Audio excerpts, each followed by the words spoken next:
How did all three of you come to work on this project together? Well, I unfortunately came to this project through my own personal experience. My husband and I got married and we were trying to get pregnant and we were having a hard time and went to see a reproductive endocrinologist, and through the course of various treatments discovered that he had testicular cancer. So he's fine now, but his cancer has been treated. Our infertility is still a struggle, and I just had no idea when we were starting that process, which started out pretty fun and ended up pretty horrible, how isolating infertility can be, and how hard it is emotionally and financially. Through the course of going through this and looking at the financial challenges of it, I was Googling on the internet financing for IVF, and I came across an article about these contests that were happening, and I was like, well, this is insane. But it also makes perfect sense that people are this desperate, because I could relate to that. And I was really lucky because my family was able to help me. I thought that the contest was a really unique and provocative lens through which to see a really timely subject matter that I knew nothing about.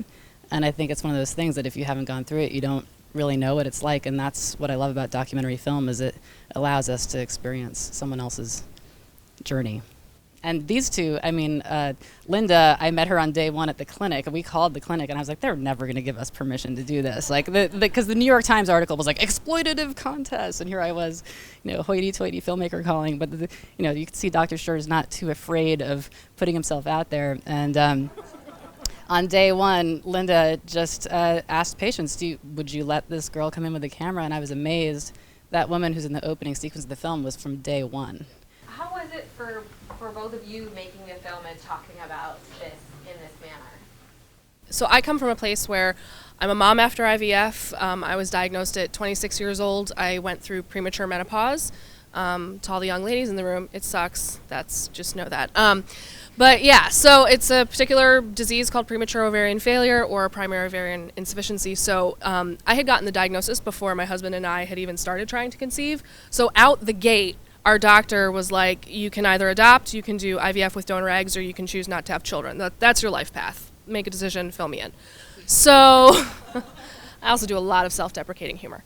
So I think for me, what was really interesting about being able to be part of this film, my son had only recently been born at the time, and I was coming from a place like, even though I'm a mom after infertility, I am still very deeply attached to the infertility experience. And when I saw this film, I'm glad that I'm having the opportunity to see this film again, because when I saw it at Tribeca, it brought back so much of an experience that is now almost 4 years out from what I had been. And it was as fresh as, the day I had walked into my RE's office.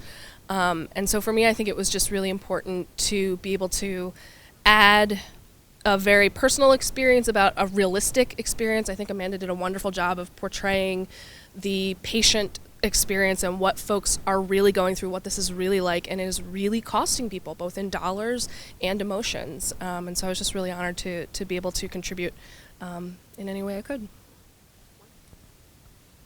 Well, and I appreciate that from Keiko, because when we were fundraising for this film, we discovered that some people have infertility amnesia, and they just don't want to think about it. They don't want to go back to that. They don't want any reminders of it. But both of these women, I think, really, to me, were great leaders in terms of being people who have moved on, but still support the community, and gave a lot of effort to supporting the film. And I appreciate that.